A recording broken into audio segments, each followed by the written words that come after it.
আসসালামু আলাইকুম রহমতুল্লাহি ওয়া বারাকাতুহু।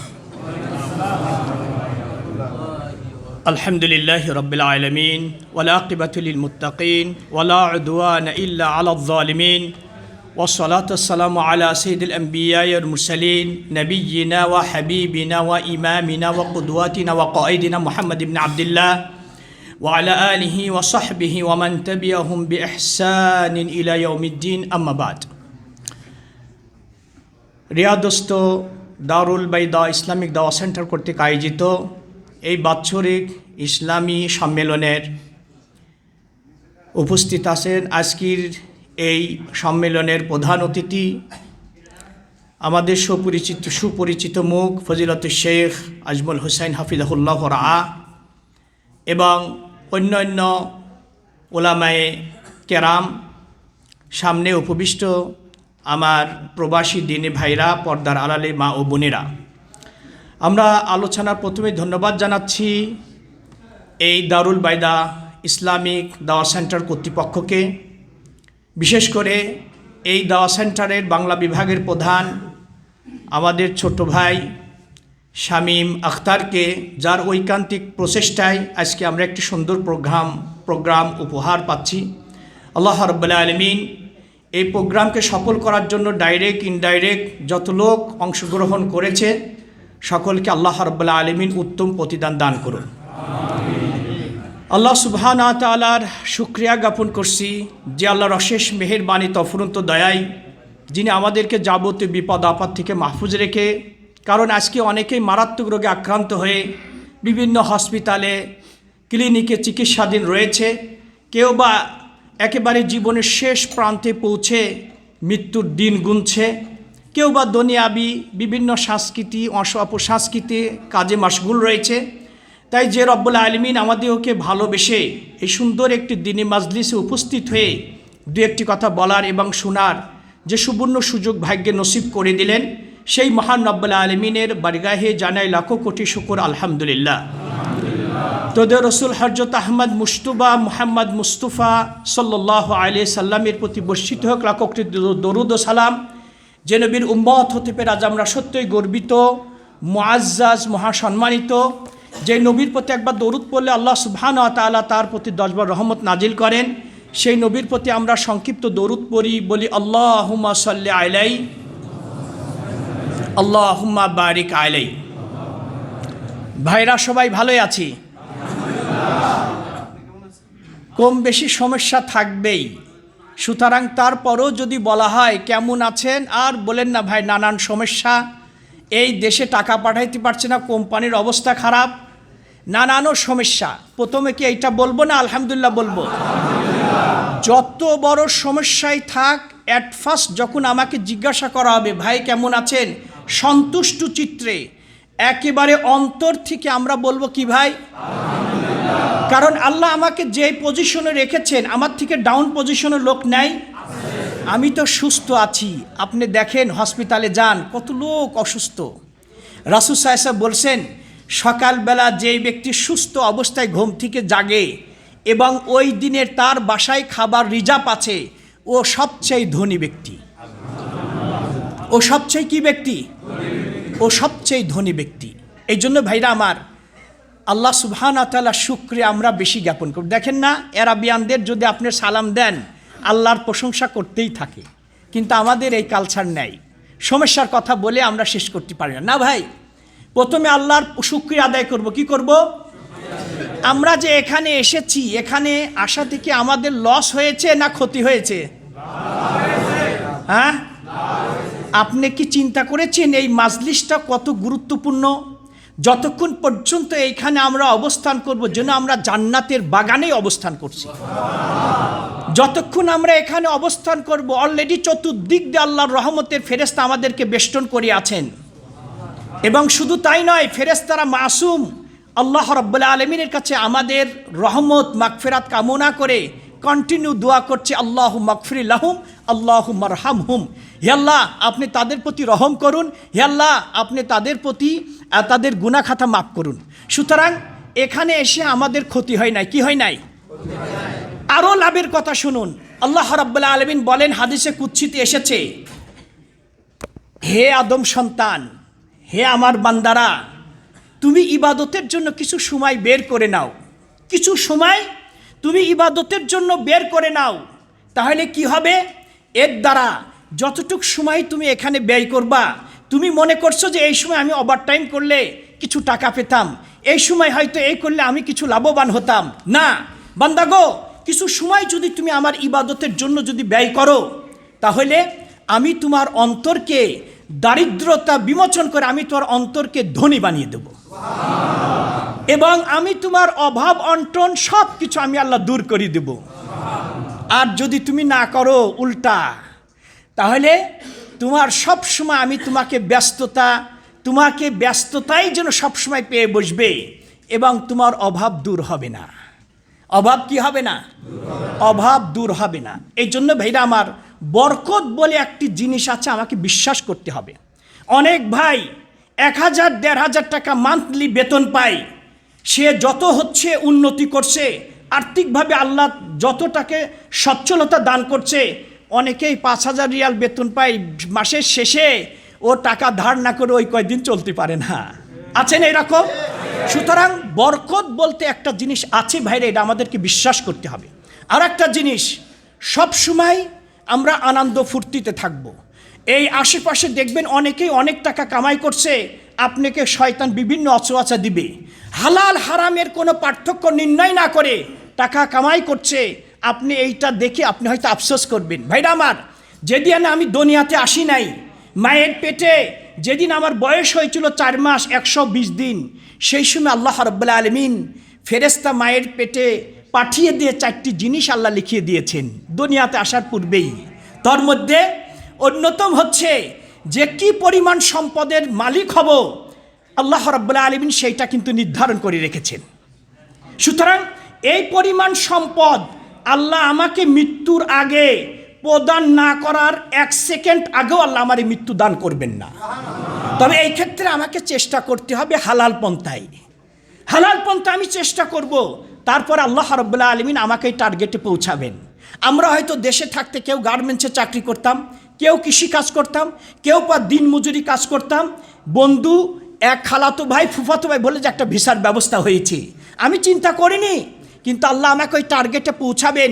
যে দেশে থাকতে আমি ওই টার্গেটে পৌঁছাতে পারবো না, আল্লাহ ওই টার্গেটে পৌঁছানোর জন্য যে কোনো এক ওয়ে, যে কোনো মাধ্যমে আল্লাহ রাব্বুল আলামিন আমাকে এখানে নিয়ে এসেছেন।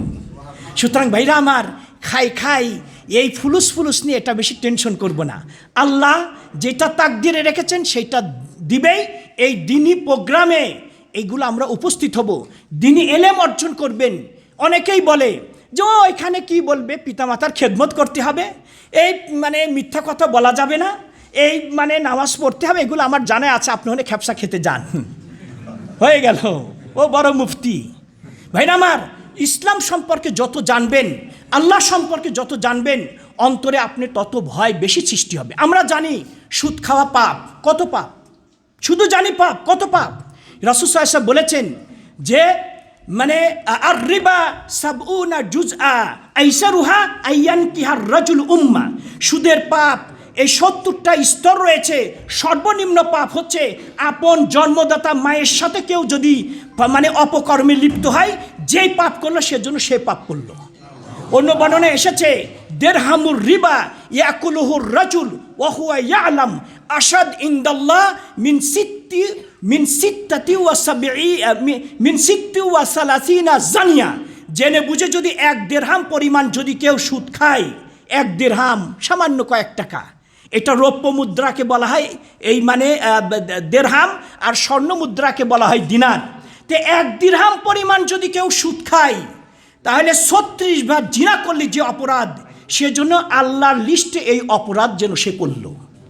কিন্তু আজকে এই সুদ ঘুষ, মৌলানা মুন্সি থেকে শুরু করে ইমাম মুয়াজ্জিন, মুহাদ্দিস, মুফাসসির, এই ওলি আউলিয়া যাদেরকে আমরা সার্টিফিকেট দিচ্ছি, ব্যাপক আকারে আজকে এই সুদ ঘুষের সাথে মানুষ জড়িয়ে পড়েছে।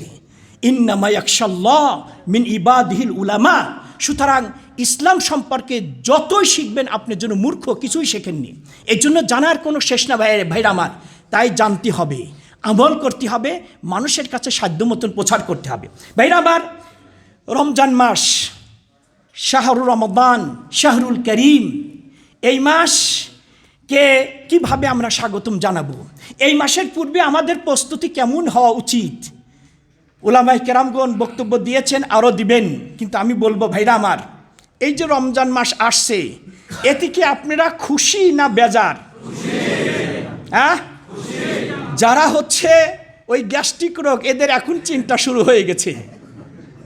এই যারা বিভিন্ন রোগে আক্রান্ত, টেনশন শুরু হয়ে গেছে, সকলের সম্মুখে খাওয়া যাবে না, আবার হোটেলও বন্ধ, ও নানান যোগ বিয়োগ শুরু করে দিয়েছে। ভাইরা আমার, এই রমজান মাস, এই মাস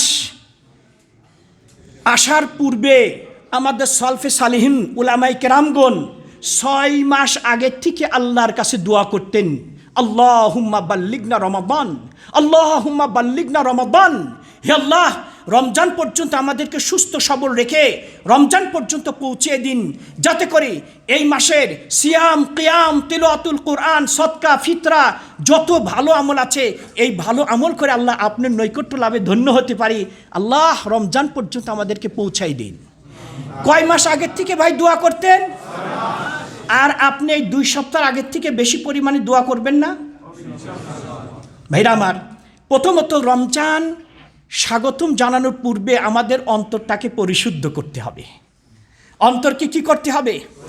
অন্তরকে পরিশুদ্ধ করতে হবে। এই জন্য আত-তাওবা আস-সাদিকা, আমাদেরকে তওবা করার মতন তওবা করতে হবে, সত্য তওবা। তওবা, আমি গুনাহ করলাম, আবার গুনাহ করবো, আস্তাগফিরুল্লাহ পড়লেই আল্লাহ মাফ করে দিবেন।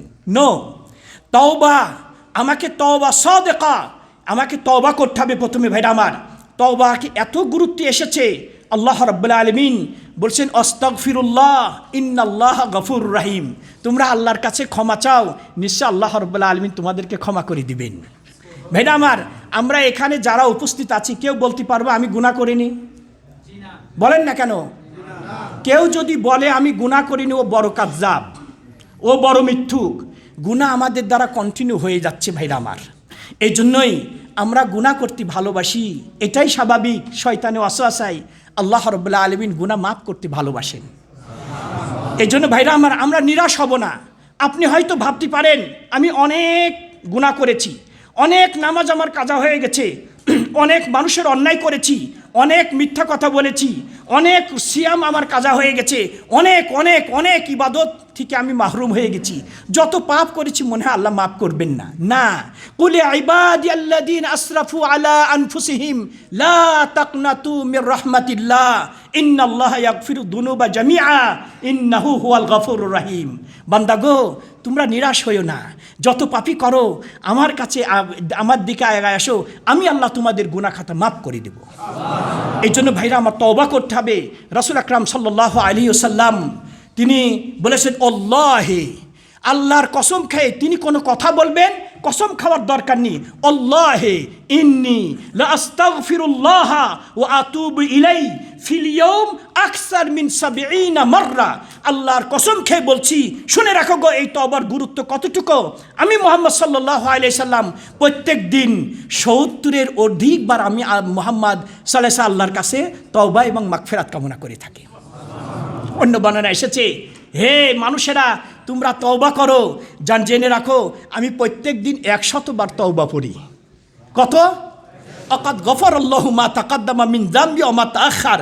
আল্লাহ রাব্বুল আলামিন তার পূর্বের পরের সকল গুনাহ মাফ করে দিয়েছেন।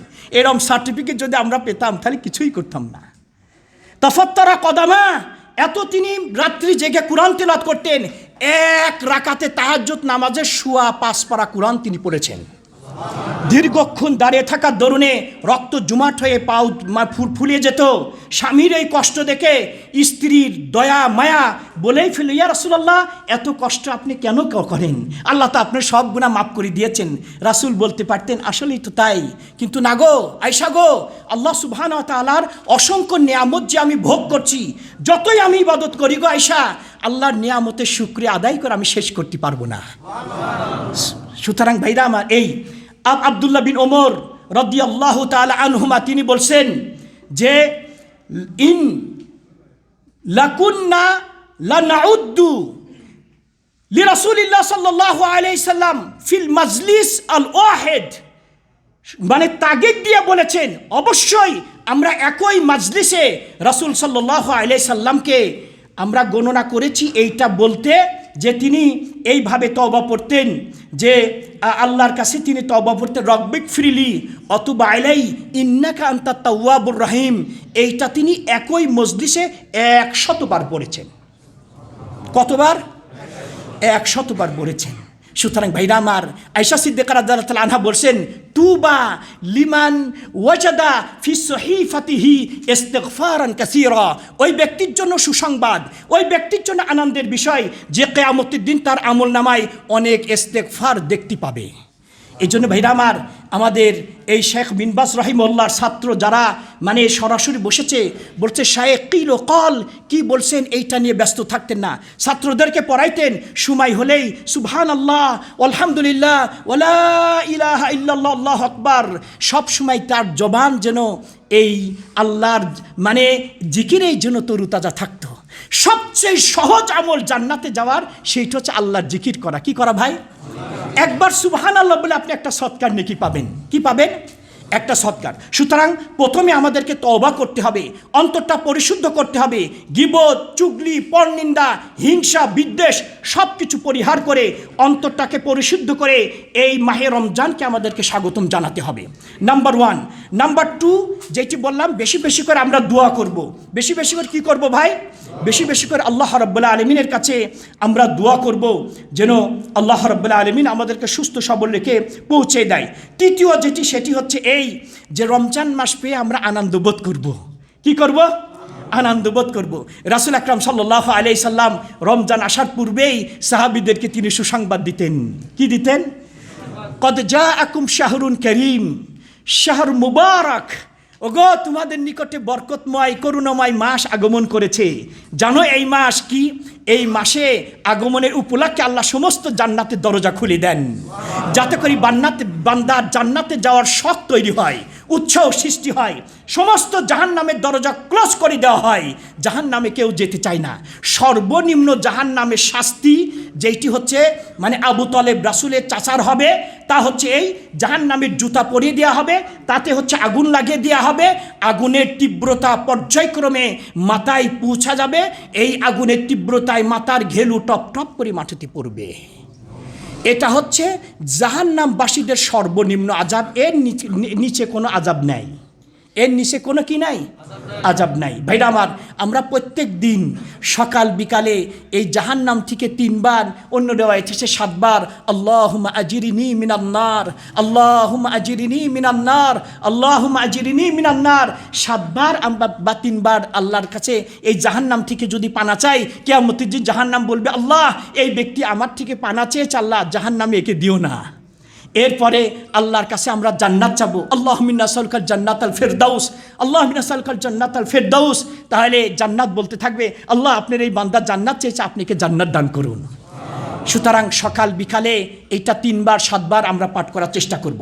ভাইরা আমার, সুতরাং এই মাস পেয়ে আমরা আনন্দিত হব। কেন আনন্দ হব না? যেই মাস রহমত, মাগফিরাত, জাহান্নাম থেকে মুক্তির সওগাত নিয়ে আমার মাঝে আগমন করবে। আপনি চিন্তা করেছেন এই মাসের ফজিলত কি? আল উমরাতু ফি রমাদান তাআদুল হাজ্জান আও হাজ্জাতান মাই। যে ব্যক্তি রমজান মাসে উমরা করবে, রাসূল সাল্লাল্লাহু আলাইহি ওয়াসাল্লাম বলেছেন, আমার সাথে যারা হজ করেছে গো, এই পরিমাণ নেকি আল্লাহ তার আমলনামায় দান করবে। অন্য মাসে আপনি পাবেন না। এই মাসে কুরআনের মাস, শাইখ বলবে, কুরআন সম্রাট আজকে প্রধান অতিথি বলবেন ইনশাল্লাহ, এই মাসে কুরআন তেলাওয়াত করুন। এই মাসে আপনি রোজাদারকে যদি ইফতারি করান, সারাদিন রোজা রেখেও যে পরিমাণ নেকি পাবে, আপনি রোজাদারকে ইফতার করার দরুনে ঠিক ওই পরিমাণ নেকি পাবেন। অনেক মূর্খ রোজাদার আছে, সারাদিন রোজা রাখে, আমি সলিমুদ্দিনের বাড়িতে ইফতার করে আমার নেকি দিয়ে দেবো না, ওর বাড়িতে আমি ইফতার করতে যাব না। আছে মূর্খরা। রাসূল সাল্লাল্লাহু আলাইহি ওয়াসাল্লাম বলেই দিয়েছেন, ওগো রোজাদার, তুমি তোমার ভাইয়ের বাড়িতে ইফতারি করো, তুমি এইটা মনে করো না যে ইফতারি করার দরুন তোমার রোজার নেকির কোনো কমতি হলো, তোমার নেকির কোনো রকম কমতি হবে না। পক্ষান্তরে তোমার ভাইকে তুমি সহযোগিতা করলে। সুতরাং গরিব ব্যক্তি যদি ধনী ব্যক্তিকে ইফতারির জন্য দাওয়াত দেয়, ধনী ব্যক্তির উচিত তার দাওয়াতে সাড়া দেওয়া। এই জন্য ভাইরা আমার, এই মাস যেটা এই আমার গুনাহ খাতা মাফের মাস, আল্লাহর নৈকট্য লাভের মাস, এইটা পেয়ে তো আমি আনন্দিত হবই। আলী ইবনে আবি তালেব রাদিয়াল্লাহু তাআলা আনহু তিনি বলেছেন, মুসলমানের জন্য ওই মুহূর্তটাই জন্য ঈদ স্বরূপ। ওই মুহূর্তটা আনন্দ মুখর সময়, যখন সে আল্লাহর নৈকট্য লাভে সহায়ক, আল্লাহর এতাত একটা ভালো নেকির আমল করবে, ওই মুহূর্তটাই মুসলমানের জন্য যেন ঈদ উৎসব। সুতরাং ভাইরা আমার, যে এই মহিমান্বিত মাস আমাদের মাঝে আসছে, অবশ্যই আমরা আনন্দিত হব। কি হব? অবশ্যই আমরা আনন্দিত হবে এই মাসটি পেয়ে। এরপর যেটি সেটি হচ্ছে এই, যদি ফরজ রোজা যদি কাজা থাকে রমজান মাস আসার আগেই, সেই ফরজ রোজা আমরা আদায় করে নেব।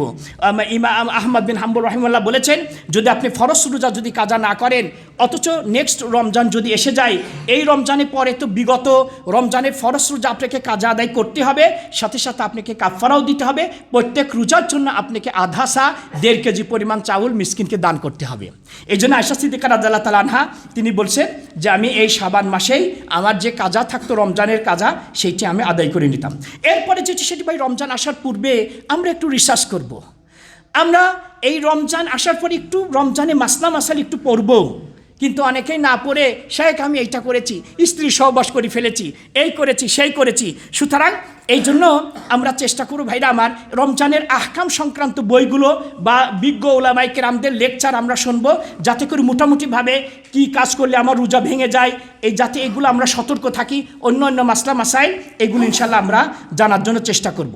এরপরে যেটি সেটা হচ্ছে এই ভাইরা আমার, আমরা যদি কোনো খারাপ স্বভাব থাকে, যেটা বলেছি অতি দ্রুত বেগে সেইগুলো আমরা দূর করার চেষ্টা করব। কারোর সাথে যদি আপনি কারোর চরিত্রের উপর যদি আঘাত হেরে থাকেন, কাউকে যদি কোনোভাবে কষ্ট দিয়ে থাকেন, তাহলে আমরা তার কাছে ছোট হয়ে আমরা তার কাছে মাপ চেয়ে নেব, যাতে করে ও মাপ না চায়, ও চাইলে আমি চাবো, ও সালাম দিলে আমি আগে সালাম দেবো না ভাই, না ভাই, আমি হচ্ছে ওর কাছে ছোট হয়ে আল্লাহর সন্তুষ্টির জন্য, মানুষকে দেখানোর জন্য না, আমার আখেরাতকে উজ্জ্বল করার জন্য আমি প্রথমে সালাম দিয়ে ওর সাথে যদি কথা বলি, আমি আল্লাহর কাছে প্রিয় বান্দা হিসাবে গণ্য হব। এরপর যেটি সেটি হচ্ছে এই, আমাদের বাচ্চাদেরকে আমরা ট্রেনিং দেবো ভাই। আমরা কত মায়া করি না, বাচ্চা রোজা রাখলে এটি মনে হয় হবে না, বাচ্চাদেরকে ট্রেনিং দেবেন। রুবাই বিন মুআব্বাদ রাদিয়াল্লাহু তাআলা আনহা তিনি বলছেন যে আমরা বাচ্চাদেরকে রোজা রাখাইতাম, বিকালের দিকে যখন ক্ষুধার তাড়নায় ছটফট করতো, বাচ্চাদেরকে আমরা খেলনা দিয়ে ক্ষুধা থেকে ভুলে রাখতাম। আমরা মায়া করি, কিন্তু ট্রেনিং দিতে পারে, 1-2টা রোজা রাখুক, এইভাবে আমরা ট্রেনিং দেবো। এরপর যেটি সেটি হচ্ছে এই, সর্বশেষ ভাইরা আমার, শাবান মাসের এখন শেষের দিকে আমরা এসেছি, তবুও যে সময়গুলো আছে, আমরা শাবান মাস শাহরুল কুররা, এটা হচ্ছে বেশি বেশি কোরআন তেলাওয়াতের মাস। আমরা বেশি বেশি কোরআন তেলাওয়াত করবো। রাসূল সাল্লাল্লাহু আলাইহি ওয়াসাল্লাম রোজা রাখতেন, কেউ বলেছেন 15 তারিখের পর থেকে আর বেশি রোজা রাখার দরকার নাই, কিন্তু তারপরেও সোমবার বৃহস্পতিবার যদি আপনি কন্টিনিউ রোজা রাখেন, সেই রোজা আপনি রাখতে থাকবেন। সর্বশেষ যেটি সেটি হচ্ছে বলবো ভাইরা আমার, বেশি পরিমাণে কোরআন পড়ার জন্য প্রস্তুতি নেন। বেশি পরিমাণে একটা এখন থেকে প্ল্যান করুন যে আপনি কয়টি খতম করবেন, প্ল্যান করুন আপনি কতজনকে ইফতারি করাবেন, আপনি রুটিন করুন, আপনি হচ্ছে কতটুক দান খয়রাত করবেন। রাসূল সাল্লাল্লাহু আলাইহি ওয়াসাল্লাম গরিব ছিল, তারপরও রমজান মাস আগমন করলে যেইভাবে প্রচণ্ড বেগে বাতাস প্রবাহিত হয়, এই গতিতে রাসূল সাল্লাল্লাহু আলাইহি ওয়াসাল্লাম দান খয়রাত করতেন। আসুন আমরা একটু ফান্ড করি, যাদের জাকাত হয়েছে ভাইরা জাকাত আদায় করার জন্য চেষ্টা করুন। আল্লাহ রাব্বুল আলামিনের কাছে আশা করছি, হে আল্লাহ আমাদেরকে সুস্থ সবল রেখে রমজান পর্যন্ত পৌঁছায় দিন।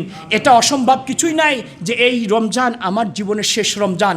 সুতরাং ভাইরা আমার, শেষ রমজান মনে করে এই রমজানে যে এত ফজিলত বলা হয়েছে, এই ফজিলত লাভ করতে যদি যেই রোজাদার ব্যর্থ হবে, সেই রোজাদারের জন্য কিন্তু বরদোয়া এসেছে, রগিমা আনফু রাজুলিন, রগিমা আনফু রাজুলিন, রগিমা আনফু রাজুলিন মান সালাকা আলাইহি মান আদরাকা সিয়াম রমাদান থুম্মান সালাখ ক্বাবলা আইয়ুগফারলাহ। ওই রোজাদারের জন্য আফসোস, ওই রোজাদারের জন্য দুর্ভাগ্য যে রমজানের রোজা পেয়েও নিজের গুনাহ খাতা মাফ করে নিতে পারলো না, তার থেকে রোজা বিদায় নিয়ে নিল। সুতরাং যেভাবে ফজিলতের কথা এসেছে, আবার এই ফজিলত লাভ করতে ব্যর্থ হলে শাস্তির কথা এসেছে। আল্লাহ রাব্বুল আলামিনের কাছে আমরা বেশি পরিমাণ দোয়া করবো, হয় দোয়ার গুরুত্ব অনেক। আল্লাহ রাব্বুল আলামিন আমাদের সুস্থ সবল রেখে রমজান পর্যন্ত পৌঁছায় দিন। আমাদের পিতামাতা যারা মৃত্যুবরণ করছে, আল্লাহ তাদেরকে ক্ষমা করে দিন। যারা জীবিত আছে অথচ অসুস্থতা ফিল করছে, আল্লাহ তাদেরকে পূর্ণ সুস্থতা দান করুন। হাদা আল্লাহু আলাম, সাল্লাল্লাহু নবিনা মুহাম্মদ ওয়া আলা আলিহি ওয়া সাহবিহি আজমাইন। ওয়াসসালামু আলাইকুম ওয়া রাহমাতুল্লাহি ওয়া বারাকাতুহু।